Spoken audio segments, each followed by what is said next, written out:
இந்த இரு பெரும் விழாவில் என்னையும் ஒரு விழாவாக ஏற்றி எனக்கு பணி நிறைவு விழாவை ஏற்படுத்திய எங்கள் சன் குடும்ப உறுப்பினர்களுக்கும் எங்கள் பள்ளி தலைமை ஆசிரியர் மற்றும் புதிதாக வந்த ஆசிரியர் பாக்யலட்சுமி அம்மா அவர்களுக்கும் மற்றும் இங்கு எனக்காக என்னை பாராட்டிய அனைத்து அன்பு உள்ளங்களுக்கும் அதிகாரிகளுக்கும் என்னுடன் பணியாற்றிய மற்றும் ஆசிரியர் வேறு பள்ளிக்கு பணிமாற்றி செய்த ஆசிரியர்களுக்கும் இங்கே அமைந்திருக்கும் பெற்றோர்களுக்கும் பொதுமக்களுக்கும் முன்னாள் மாணவர்களுக்கும் பட்டாம்பூச்சியாக இம்மேடையில் பறந்து தன்னுடைய கலை நிகழ்ச்சிகளை மிக அருமையாக செய்து காட்டிய மாணவ மாணவிகளுக்கும் அதை செய்ய வைத்த கலைகளை அனைத்தையும் கற்றுக் கொடுத்த நம் பள்ளி ஆசிரியர் பெருமக்களுக்கும் மற்றும் சத்துணவு அமைப்பாளர்கள், காலை திட்ட உணவு மற்றும் மகளிர் குழுவினர்கள், ஐடிகே ஆசிரியர்கள் அனைவருக்கும் வணக்கத்தையும் நன்றியையும் தெரிவித்துக் கொள்வதோடு எத்தனை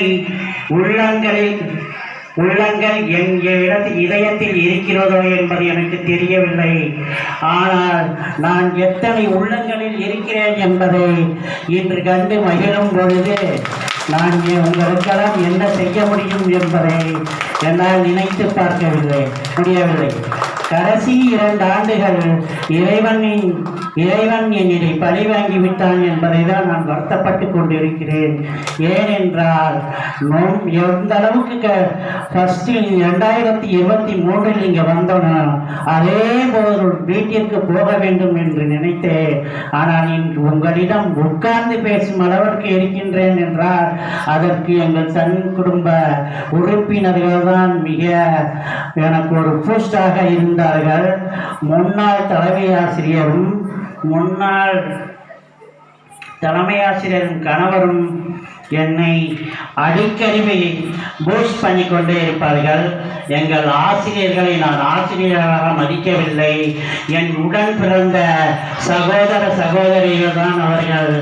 அப்படி பார்க்கும் பொழுது என்னுடைய மற்றொரு தாய் தந்தை யார் என்றால் முன்னாள் தலைமை ஆசிரியர் ரோசி ராஜ் அவர்களை தான் நான் சொல்லுவேன். ஏனென்றால் ஒரு உடல்நிலை சரியில்லாமல் வீட்டில் இருக்கும் பொழுது அகலநல்லூர் எங்கே இருக்கிறது, புறத்தாக்குடி எங்கே இருக்கிறது, அரியூர் எங்கே இருக்கிறது என்பது உங்களுக்கு தெரியும். பள்ளிக்கூடத்திற்கு வந்து மாலை முடிந்தவுடன் இங்கேருந்து போய் ஐயா சார் அவர்களை அழைத்து கொண்டு லால்குடியில் போய் தீனி வாங்கி கொண்டு என்னை பார்க்க வருவார்கள். கால் அடிபட்டு இருக்கும் பொழுது ஒரு நாள் வரமாட்டார், வாரத்தில் 2 நாட்கள்.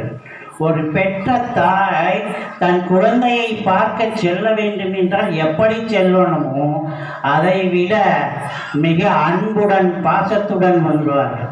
அடுத்து என் மனைவி, குழந்தைகள் இவர்களெல்லாம் இல்லை என்றால் இன்று நான் இங்கே இருப்பதற்கு சான்ஸே இல்லை. ஏனென்றால் என்னை தூக்கி வைத்து விட்டார்கள். இவர் இறந்து விட்டார் என்று தூக்கி வைத்து விட்டார்கள்.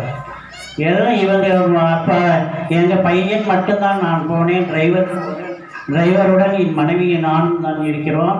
தூக்கி வைத்ததை என்ன செய்வது என்பது புரியாமல் அந்த டாக்டர்கிட்ட போயிட்டு சொல்லிக்கிட்டே இருக்க அவர் என்னை சரி பண்ணி என்னை அமைத்திருக்கிறார் என்றால் அந்த இறைவன்களுக்கும் எனக்கு நன்றியை சொல்லிக்கொண்டு அனைவரும் இதுவரை அமைதியாக இருந்து இரு பெரும் விழாவை கண்டுகளித்த உங்கள் அனைவருக்கும் என் மூலம் கனிந்த நன்றியை தெரிவித்துக் கொள்கிறேன்.